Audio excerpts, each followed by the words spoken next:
La siguiente mesa es Retos en el entorno natural y va a moderar Noemí Gómez, que es responsable del Departamento de Ciencia y Tecnología de la agencia EFE.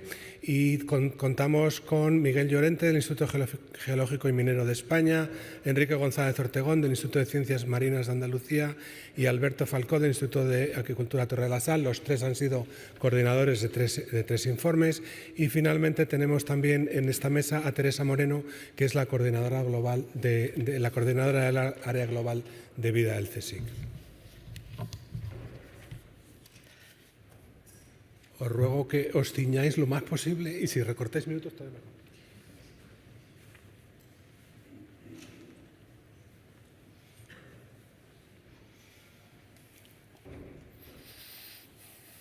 Ese está usado. Hola, muchas gracias al CSIC por invitarme a moderar esta mesa. Aquí vamos a presentar 3 informes que son bastante diferentes entre sí, así que voy a ir por bloques, aunque tienen un hilo conductor que al final están todos empapados del cuidado al planeta y el cuidado a las personas. Voy a empezar contigo, Alberto, y con la acuicultura. Se ha nombrado la primera mesa y yo lo quiero volver a nombrar, que va a haber un crecimiento de la población y hay nuevos retos para abastecer con necesidades básicas. Yo quería saber, porque así lo defiendes en el libro con el compañero con el que lo haces, ¿por qué la acuicultura puede ser una solución? Bueno, yo empezaría diciendo que ya es una solución, es una parte de la solución y ya ha sido una parte de la solución. Y es que pues, el crecimiento de la acuicultura desde su despegue en los años 60 ha sido tremendo y es el sector de producción animal que más ha crecido desde entonces. Y esto pues, ha sido para ya responder a varias necesidades, como es el crecimiento de la población y la demanda creciente de alimentos.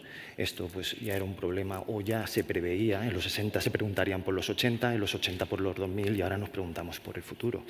Y también por otro problema creciente que bueno, ha sido para apoyar la producción de los sectores pesqueros, porque bueno, pues también es un asunto de interés el hecho de que pues, los grandes caladeros pues, se están alcanzando sus límites los límites de extracción para que continúen siendo sostenibles. Entonces, pues, bueno, la gran pregunta es ¿por qué? Y el por qué es porque la acuicultura ya de por sí es muy sostenible. Es decir, presenta dentro de los índices que se contemplan cuando se valora la sostenibilidad de una actividad, pues aquellos como la huella de carbono, la huella energética, la huella hídrica, ya presenta unos valores muy competitivos, que son comparables a los el mejor, bueno, en este sentido, aquella producción terrestre con mejores valores que es la de aves de corral. Entonces, pero además presenta una ventaja la acuicultura con respecto al resto y es respecto a la huella de suelo. Y es que los sistemas de producción terrestres ahora mismo se enfrentan a una limitación en espacio. Actualmente, pues, el sector agrícola ya ocupa cerca del 50% del suelo habitable. Sin embargo, en el caso de la acuicultura hay mucho más margen de crecimiento. En España, sobre todo, hay mejillón, lubina, dorada, pero la acuicultura es muchísimo más. Ponnos una cifra de cuántos tipos de cultivos hay y luego te junto con esta pregunta otra. Se dice en el libro que en España lleva estancada, es la palabra que utilizáis, 25 años. Quería saber por qué. Bien, pues gracias por la primera pregunta, porque claro, cuando he respondido a la primera, estoy hablando de la acuicultura a nivel general, es decir, hay muchas acuiculturas y hay muchas especies que se acuicultivan, entonces pues hablamos de valores medios. Efectivamente, la acuicultura pues, contempla, bueno, incluye el cultivo de más de 700 especies a nivel mundial. Entonces, claro, los valores, la producción, por ejemplo, asiática está prevalece respecto al resto, es la mayor producción. Pero claro, hablamos de unos volúmenes tan grandes que incluso aquellos sectores pequeños de especies pues, no tan populares en otros sitios, pues son populares regionalmente.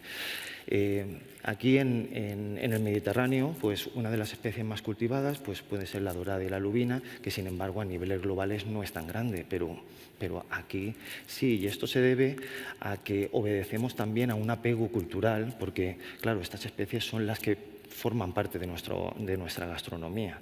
Al mismo tiempo, esto es debido a que son aquellas con las que más hemos convivido, ¿no?, en nuestro entorno, y entonces pues, se cultivan en estas zonas porque las condiciones óptimas para ello son aquí. Y cuando habláis de estancamiento, ¿te refieres a que hay otros mercados que están potenciándolo muchísimo más? ¿O exactamente a qué te refieres al nombrar ese parón, estancamiento que dices que hay en España? Sí, bueno, relacionado con lo de las especies y hablando del estancamiento, lo que ocurre con el estancamiento que ha habido, sobre todo a nivel europeo y a nivel nacional en las últimas décadas, se debe a que se han hecho muchos esfuerzos para que la acuicultura sea más sostenible. Sin embargo, ese progreso hemos pagado el precio en su producción. Entonces, ahora mismo el gran reto es incrementar la producción manteniendo los estándares de sostenibilidad que hemos alcanzado. ¿De acuerdo? Entonces, por ejemplo, hay muchas razones, también hay otras razones para este estancamiento. En el caso español, por ejemplo, dependemos mucho del valor que tiene en nuestra producción el mejillón.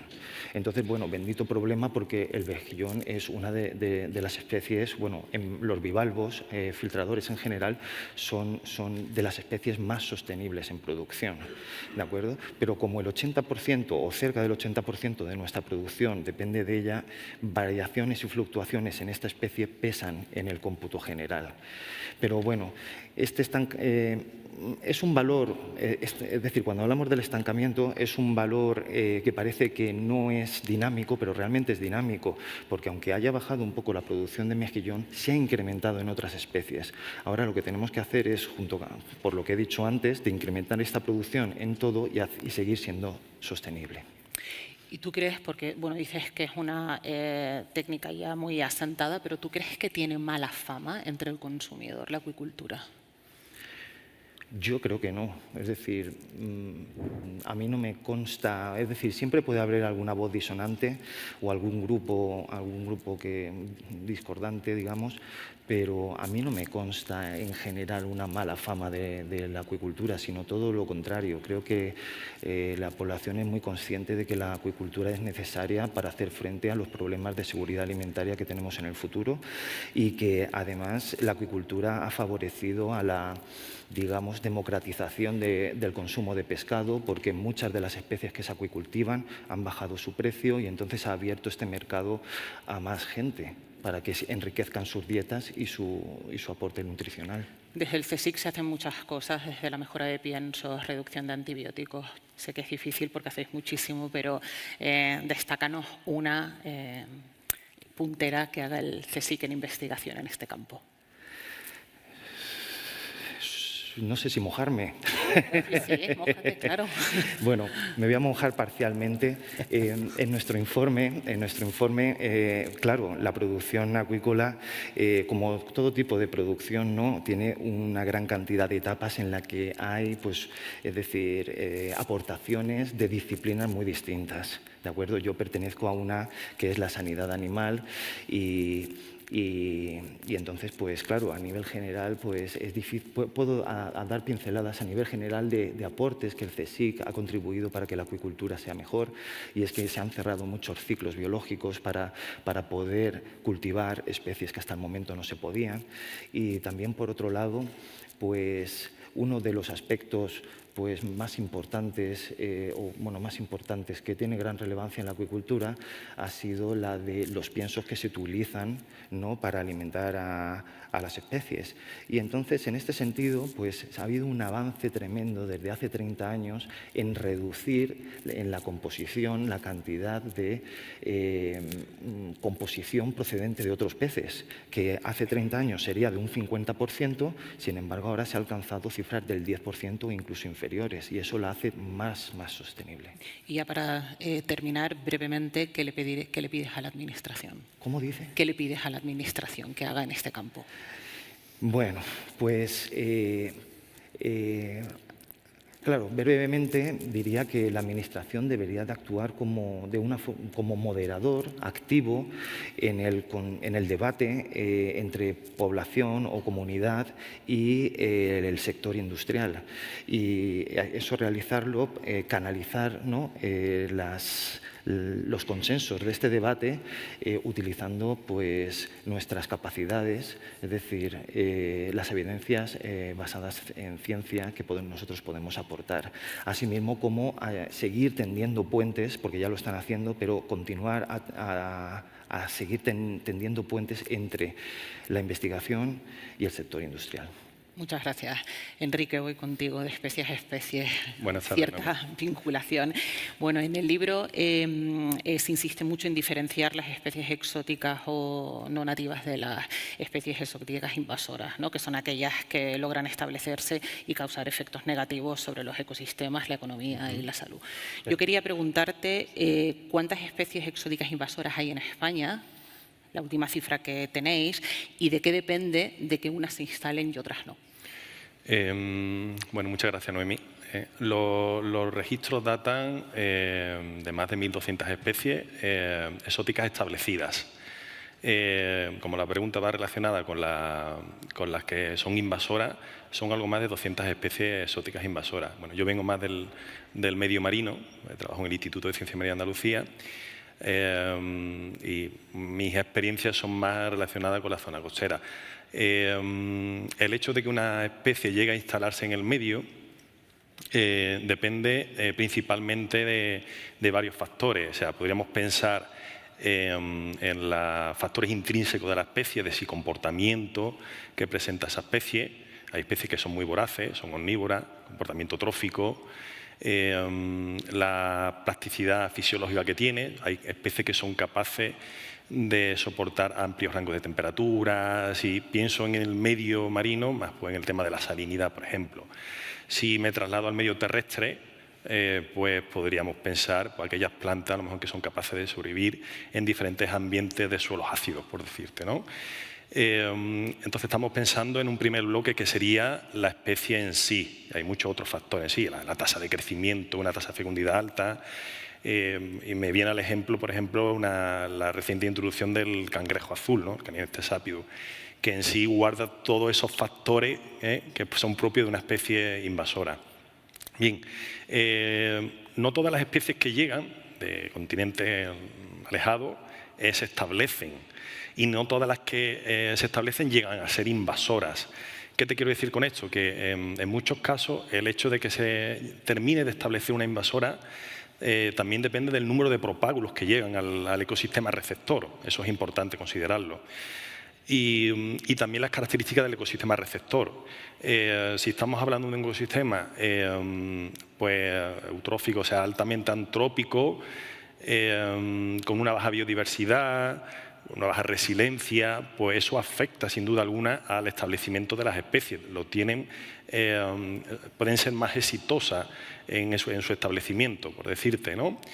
Bueno, y en términos generales eso. Y podríamos hablar incluso del concepto social. Hay opiniones divididas hasta el punto de que hay gente, o sea, personas que no quieren, o sea, que quieren algunas exóticas por el amor a la caza o el amor a la pesca. Es decir, que fíjate el conflicto social que puede incluso decidir el que se instale o no una exótica frente a las normativas, ¿no?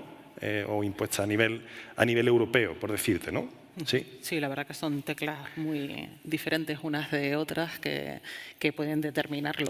Pero en el libro se dice que llegan a un ritmo preocupante. Yo quería preguntarte cuáles son las que más preocupan y por qué.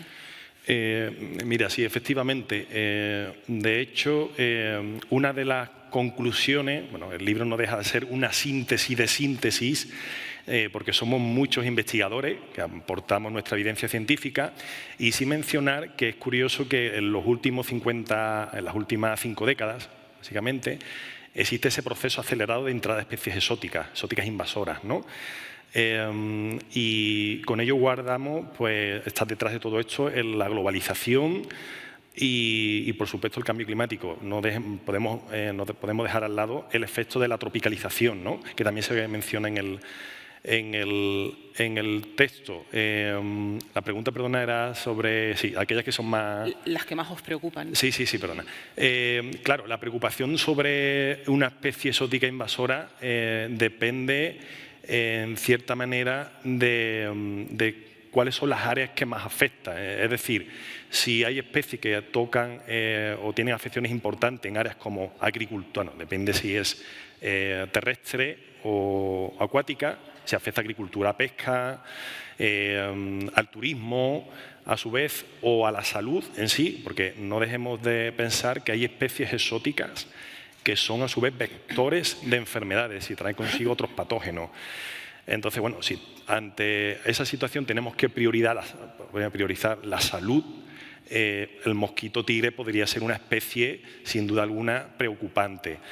Podemos poner en la mesa la Rugulosteri, la alga asiática, que en la zona del Golfo de Cádiz es tan preocupante. Claro, afecta a la pesca y al turismo. O sea, tenemos dos áreas. Pues en esa medida, bajo evidencias científicas, podemos poner un gráfico de semáforo donde priorizamos esas que son más preocupantes. El siluro, que está en los embalses en ecosistemas acuáticos continentales, un gran devorador que se encuentra en la alta parte de la cadena trófica, o el mismo cangrejo azul. Es decir, es complicado. Sé que te estoy poniendo más ejemplos del medio acuático que forma parte de mi defecto, pero sí, podría ir más por ahí, ¿no? Las circunstancias. Sí. También en este campo el CSIC tiene muchas líneas de investigación, pero de la lectura me llama la atención una herramienta que vosotros calificáis de entre las más innovadoras, que se llama análisis de ADN ambiental. ¿Nos puedes explicar qué es y para qué sirve? Bueno, mira, efectivamente, bueno, y a raíz del primer debate, ¿no?, que se hablaba de la parte de genómica y esto, sin duda alguna, la apertura del uso del ADN en sí, ¿no?, a nosotros nos ayudan en laboratorios para tratar de adelantarnos a acontecimientos de llegada de especies exóticas. ¿Qué es lo que significa? Pues en las especies en el medio acuático, sedimento, en la zona terrestre, pues dejan exudados, es decir, igual que nosotros podemos dejar aquí hoy rastro de nuestra presencia, ¿no? Si vamos al campo, recogemos esas muestras de agua y nos las llevamos al laboratorio, traemos células de posibles especies que están llegando a la zona costera, por ejemplo. Eso es una herramienta que, por ejemplo, vamos a usar en el proyecto de tropicalización que tenemos, que está ocurriendo actualmente en el Ministerio, y la secuenciación de ese ADN nos ayuda a saber qué es lo que adelantarnos a ese tipo de acontecimiento, ¿no?, que es prioritario en la evaluación de especies exóticas invasoras, es decir, prevenir a lo que va a llegar a diferentes ecosistemas, ¿no?, dentro del territorio español. En la lectura de todo el libro se repite muchas veces la palabra prevención, ¿no?, como la gran herramienta, ¿no?, como la madre del cordero para poder evitar este tipo de situaciones. Para terminar, quería preguntarte si la prevención, pero ¿qué tienen que hacer las administraciones? ¿Cómo se pueden mojar más? Sí, sin duda alguna la prevención es una herramienta, decimos que en el texto, ¿no?, que es una herramienta eficaz y económica. Económica porque los costes frente a la mitigación de especies exóticas una vez que se asienten en el ecosistema es muy elevado. A nivel global, igual las cifras se me bailan, pero son más de 4.000 millones de euros anuales a nivel global el coste frente a la mitigación de especies exóticas invasoras. Claro, por eso la prevención y el uso de este tipo de herramientas hay que ponerlos en uso, y nos queda mucho en el avance ese, que incluso en la primera reunión que tenemos esta mañana, pues que la ciencia y tecnología, pues sí, esto no deja de ser a lo mejor un borrador para de aquí dentro de 5 años. Es decir, el avance tecnológico, incluso la IA nos va a ayudar a conocer. Las administraciones deben de saber, en este sentido, que la problemática de especies exóticas invasoras requiere de una gestión transversal.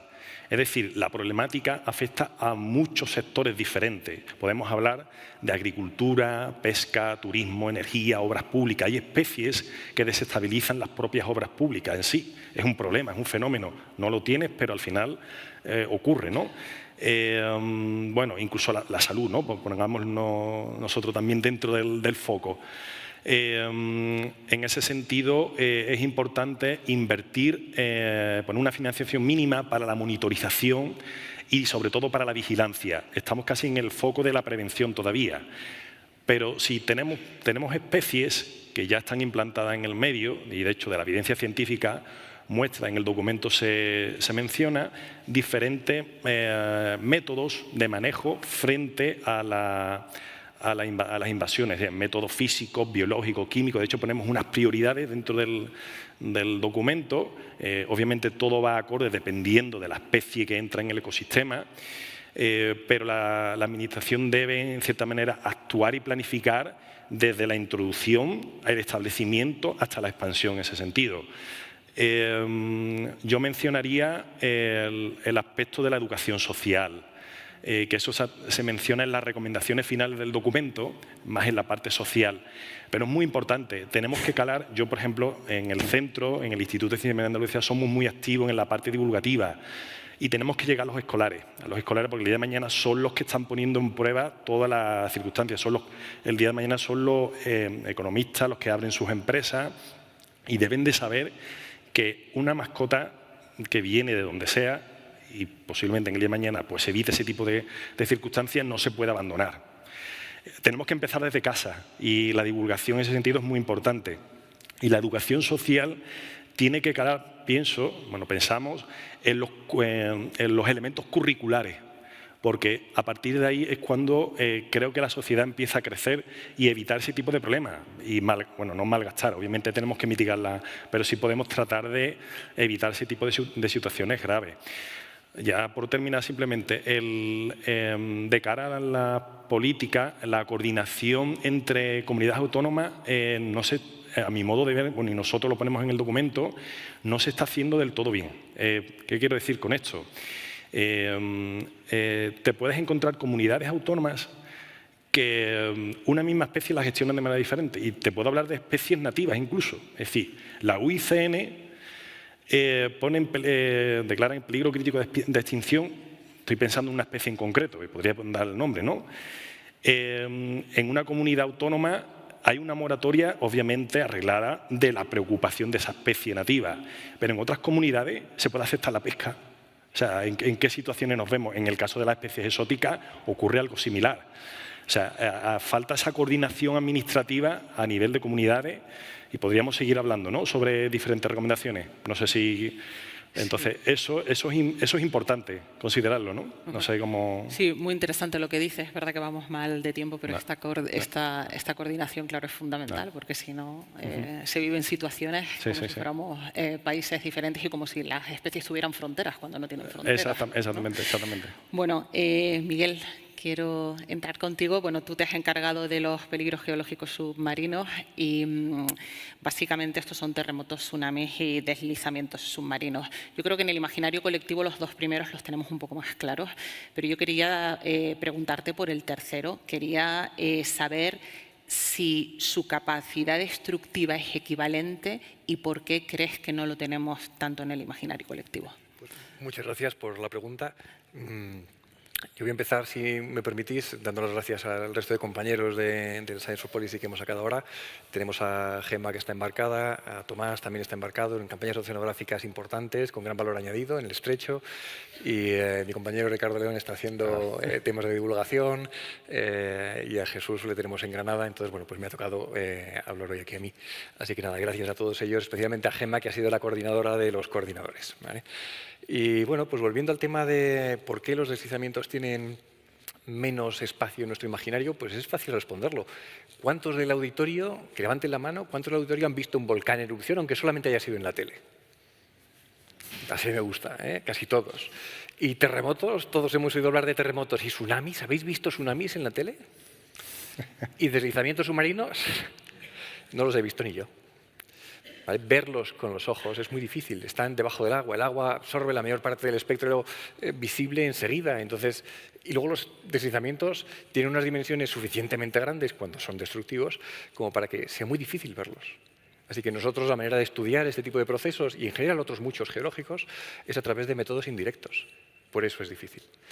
Además, hasta hace relativamente poco se pensaba que los deslizamientos, pues bueno, te caían ahí unas cuantas piedras y nadie se enteraba, ¿no? Realmente lo importante era el terremoto que te provocaba el tsunami. A día de hoy ya sabemos que es muy difícil pensar en un terremoto magnitud 7, superficial, y que no haya ningún deslizamiento, que no haya ningún movimiento del terreno.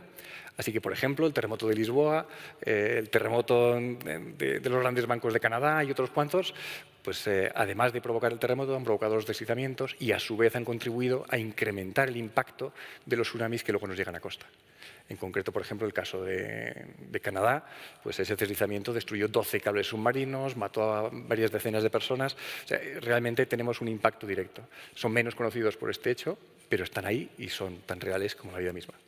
Y en España, ¿cuáles son las zonas con mayor exposición a este en concreto y al resto de fenómenos? La pregunta es súper interesante porque en riesgos geológicos, aparte de que, por cierto, suscribo todo lo que han dicho mis compañeros en relación a la prevención, la mitigación y demás, hay un parámetro que es crítico, que es la exposición.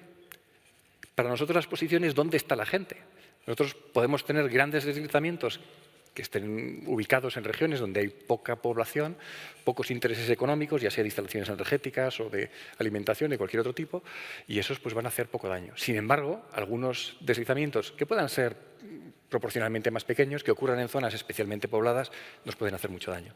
En este sentido, el mar Mediterráneo, el Golfo de Cádiz, el margen catalán, pues son zonas que están especialmente densas de población e incluso pequeños fenómenos pueden realmente causar daños, aunque sean locales, importantes. Entonces yo, desde luego, estoy especialmente preocupado con toda la región mediterránea porque desde 1755 hasta hoy hemos multiplicado nuestro crecimiento poblacional por 20. Entonces, claro, estamos invadiendo la costa. Es el dominio del mar, el mar lo reclamará tarde o temprano y, como suele ocurrir, cada vez que hay un proceso de inundación costero, yo lo que les digo es, no es el mar el que te está inundando, son las casas, es la población la que está inundando el espacio del mar.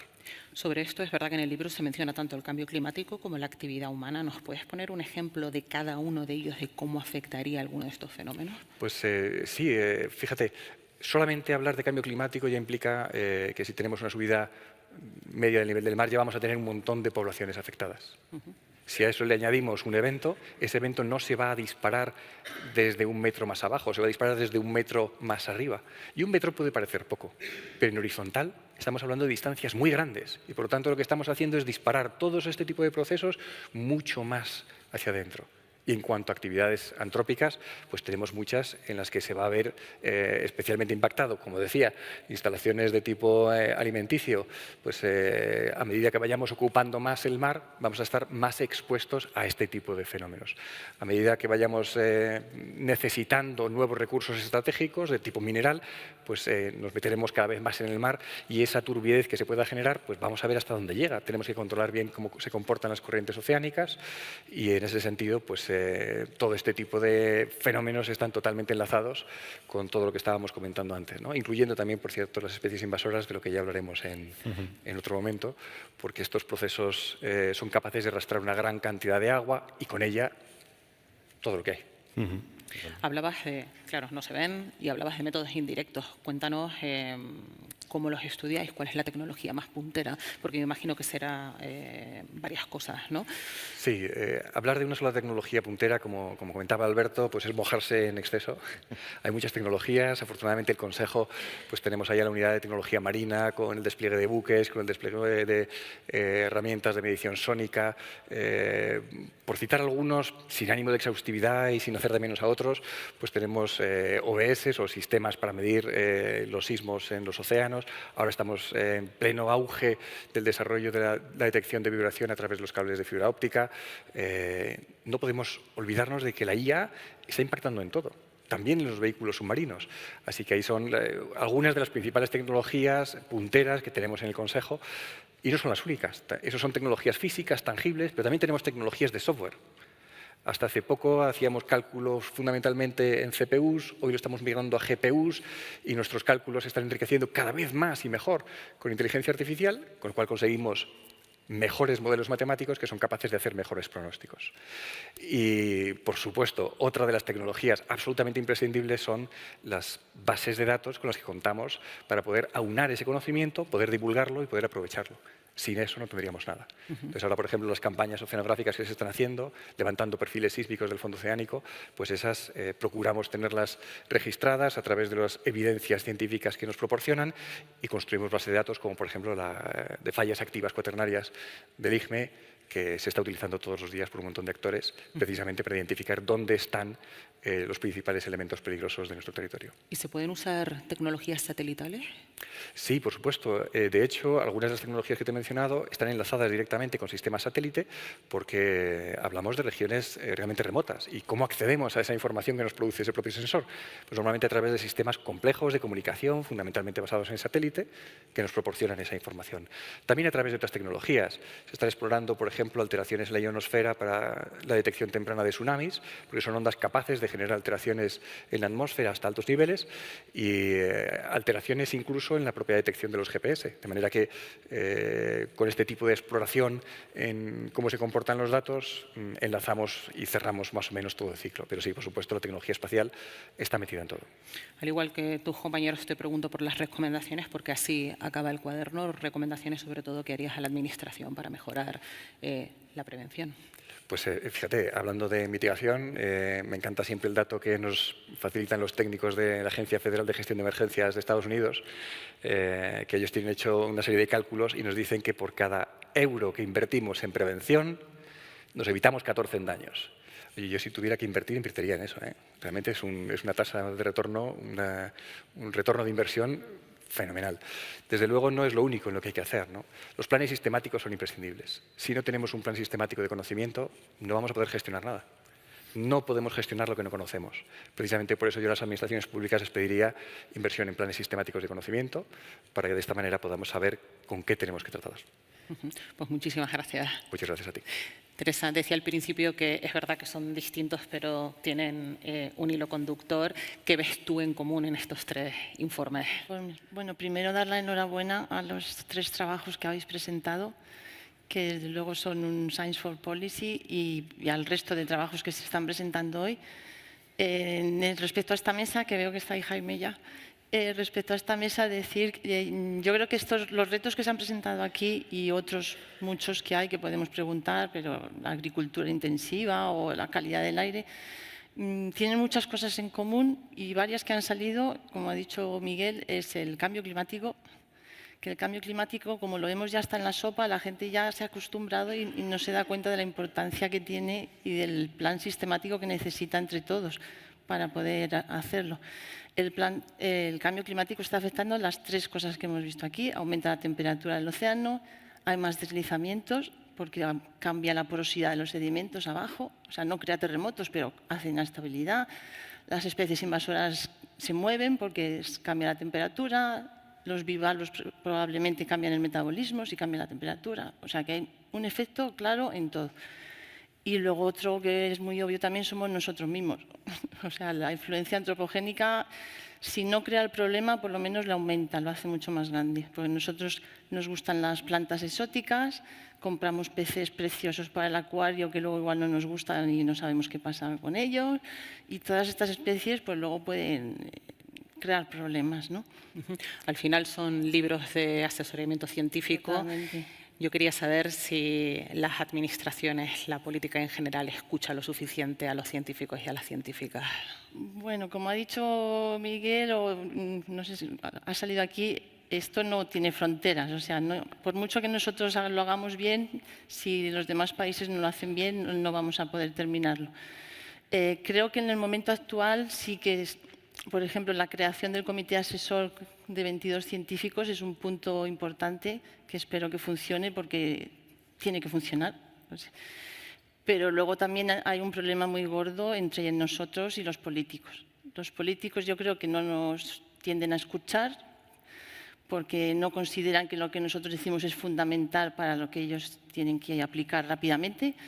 y nosotros quizás no nos sabemos explicar también. Entonces somos muy difíciles de trabajar juntos. Tú mira cuántos científicos hay parte de los gobiernos, muy pocos. Y no nos sabemos vender bien y entonces es culpa de ambos equipos y estamos todos en el mismo partido, así que nos conviene que nos vendamos mejor, que nos escuchen más y con eso yo creo que vendrá más dinero, más ayudas y todo lo necesario.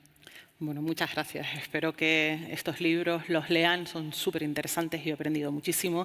Sirvan para calmar este problema gordo del que hablaba Teresa y luego tienen una parte muy guay, por decirlo así, que te hace reflexionar como individuo en una sociedad que debe ser colectiva, pero al final, ¿qué podemos hacer cada uno de nosotros para aminorar estos problemas o favorecer la prevención? Gracias. Gracias.